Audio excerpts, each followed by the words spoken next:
The biggest myth in the watch community is that you can't get a good automatic watch without spending at least $500. That is simply not true because in this video I have not one, not two, but 3 automatic watches that are under $100 and they're all unbelievably great watches to have in your collection.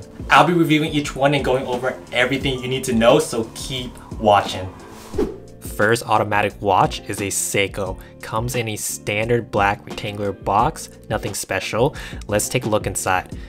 This is the Seiko 5 SNK 803 that retails for $99. It is a military inspired automatic field watch powered by a mechanical movement. The watch features a 37mm stainless steel case with a thickness of 11mm. Lug to lug is 42mm. Lug width is 17.5mm. It's also very lightweight at 60 grams, but not lightweight enough to feel like it's low quality. The watch is satin finish, which adds to the industrialized, military, and tool-like look of the watch. The underside of the case is polished, which creates a nice contrast and makes it feel a little bit more high quality. Also, the satin finish is better for withstanding scratches and dents compared to a polished finish. This is a Harlex crystal, which is Seiko's signature glass that they created themselves. It's a step down in quality compared to sapphire crystal, but it's more harder and scratch resistant than mineral glass. So it's right in the middle of sapphire crystal and mineral glass in terms of quality. The crystal is also great against sun glare and minimizes reflections. One unique aspect that I haven't seen from other watches is that this crown is positioned at the 4 o'clock instead of the standard 3 o'clock. And you can notice that this is standard for all Seiko 5 watches. I prefer the crown to 4 o'clock position because it won't dig into your hand, and overall it's a lot more comfortable. I wish other watches did this. For the dial, it's in a beige cream color. They have this in a white and black as well. You notice a circle on the dial. On the outer circle, you'll see the minutes printed on it, and the hours are printed in the inside of the circle, which is standard for military watches. The hour and minute hand is diamond shaped, and the second hand has a distinctive red tip. The dial is sandblasted, which gives it a nice matte finish. The matte dial reduces glare and reflections, which really improves the legibility. Onto the movement. I love see-through case backs. I can just stare at it all day. This is a Seiko developed 7S26B movement equipped with the rotor. Seiko has a great reputation, so I'm sure this is a very precise and accurate movement. The movement has a power reserve of approximately 42 hours. Overall, it has a very industrialized look to it, which goes very well together with the theme of the watch. Onto the straps. This is my least favorite part of the watch, mostly because I'm not a fan of the beige on beige color combination, but with a lug width of 18mm, the straps are easily replaceable. You can get another strap for about $20 from Seiko, so it's not a big deal, but you gotta spend a little bit of extra money on this. For the lume on the outer part of the dial, there are dots on each 5-minute marking, which is very helpful to see the time in the middle of the night. There's also looms in the hour, minute, and second hands as well. One thing to note is that the looms will not last the whole night. At most, you'll get about an hour of loom, which is not surprising considering the price of this watch. Onto the fit. Because of the small size, this watch will be perfect for you if you have smaller wrists. The watch sits very nicely with its flat case back and thin profile. Sometimes you'll forget that you're even wearing a watch because of how light it is. Overall, I like the fit of this watch on my wrist a lot since my wrists are only 6 3/4 inches. Next watch I have is the Invicta. It comes in a bright yellow box, which is no surprise because if you know this brand, they really like to stand out. Let's take a look inside. This is the Invicta Pro Diver that retails for $80. Invicta has a reputation for their crazy watch dials. Good or bad depending on your taste, but I'm sure we can all agree that the Pro Diver has a beautiful classic design.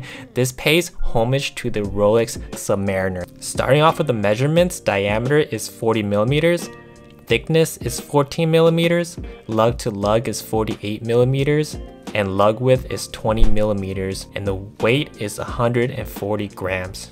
The dimensions are near identical to the Rolex Submariner, so props to Invicta on getting that right.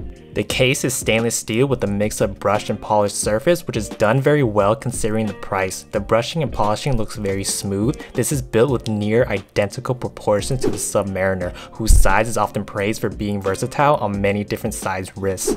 One thing that might be a turnoff is that they engraved their logo on the side of the case. Invicta is a very loud brand, so no surprise that they decided to do something like this. At first when I saw this, I thought this was really ugly, but when I started wearing it, I didn't really notice it anymore. Usually my sleeves covers it, so I just forget it's there now, so it's not as bad as it looks. For the dial, the design is the same as the Submariner. You have near identical set of hand and coin edge bezel is the same, but a couple things to note: the hour markers are smaller than some other Submariner homages, and there's a lime greenish hue on the hour markers, which I know may be a big turnoff for some other people, but I think the colors go well together with the blue dial. Do people actually go diving with these watches? I feel like it's more of a style rather than anything else, just like how people wear boat shoes and never been on a boat, which I admit I'm guilty of. But anyways, if you actually do dive, this is water resistant of up to 200 meters. It has a screw down crown with crown guards. The crown is very grippy and easy to handle. You can set the time and hand wind with no problem. One thing that I don't like about this watch is that the case back protrudes, which makes this a thick watch at 14 millimeters. For the strap, the outer links are brushed while the middle links are polished. It has a fold over press clasp similar to the vintage Rolexes of the 90s. There's 4 micro adjustments so you will get the right fit. The lug width is 20 millimeters, so it shouldn't be a problem to get a replacement strap. Now the biggest positive of this watch is the movement. This has the Seiko NH35A automatic movement, which in my opinion is the best movement you can get for a watch that is under $100. It's accurate, reliable, and very good quality. The yellow wheel is also a nice pop of color. Invicta really likes to put their own twist on things with this yellow wheel. Now for the lume, it's not that great. It fades very quickly and you can see it's a little grainy. But this is pretty standard for watches at under $100, so don't expect this to last all night. And if you actually do dive with this watch, you're not going to be able to see what time it is. For the fit, my wrists are 6 3/4 inches. The dimensions are pretty spot on to the Submariner, but one huge difference between this and the Submariner is, as I showed earlier, the case back does protrude out a little and you can see it sitting high on my wrist, which creates a gap between my wrist and the watch. But overall, it's a solid looking watch with a great movement at a very affordable price. Last but not least, we have the Orient. The box is really nice. The aluminum plate at the front really gives you the impression that this is a high quality watch. Let's take a look inside.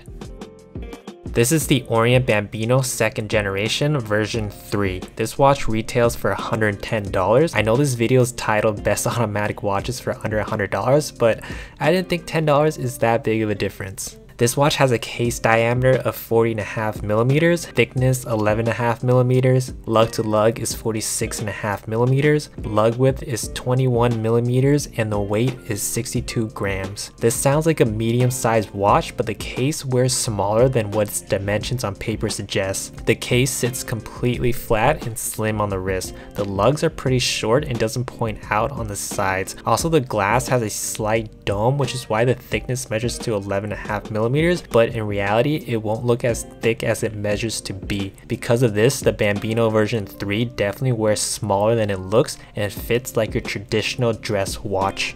With that said, this is a size that will work well with the wide range of wrist sizes. The dome crystal mentioned earlier is made of mineral glass. It's not as tough as sapphire crystal, but mineral glass is what you can expect from a watch in this price range. This case is water resistant of up to 30 meters. That means that this is splash proof, but will not withstand any kind of submersion, so don't go swimming or shower in this. For the finishing, it's a thin polished metal bezel and the sides are polished as well. The whole case is polished to give it more of a professional dress watch look. The crown is positioned at the 3 o'clock and has their logo on it. This is a standard push-pull crown. The Bambino version 3 comes in 3 different colors. The one I have is in a white, but they also have a dark blue and black colored dial. The hour and minute hands are rectangular shape. This might be a turnoff for some people since there's no beveling or any details, but I think it adds to the watch's personality. Then we have our standard date window at the 3 o'clock. Overall, very simple and minimalistic dial. Onto the strap. So one downside to this watch is that the lug width is 21 millimeters, so it will be a little bit of a challenge to find replaceable straps for this. If it was 20 millimeters, that would be ideal width, but it's not, so watch out for this.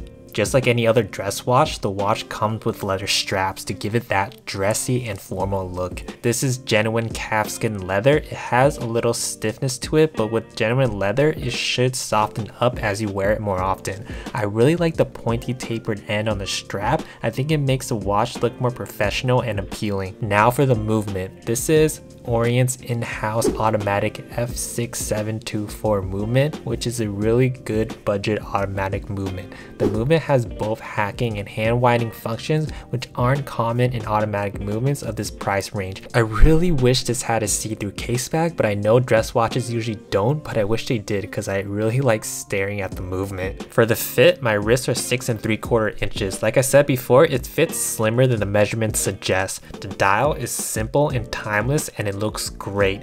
Looking at a side view, you can see that the glass is domed, which gives it that illusion that the dial is popping up. There are some designs that never go out of style and are timeless, and the Bambino version 3 is one of them. Whether you want a reliable and classic dress watch for everyday wear or an affordable dress watch for formal occasions, this is simply a great choice. Now, which watch do I think is the best? This is a tough decision, but I have to go with the Orient Bambino, mostly because I love dress watches. This is a very simple and classic design that goes great with everything, but you can't go wrong with any of these three watches. All three watches are great quality for the price you pay and will last you a long time. So let me know in the comments which is your favorite automatic watch. And that's it for this week's video. If this video helped you out, don't forget to hit the subscribe button, and I'll see you guys in the next one. Peace. See you next time.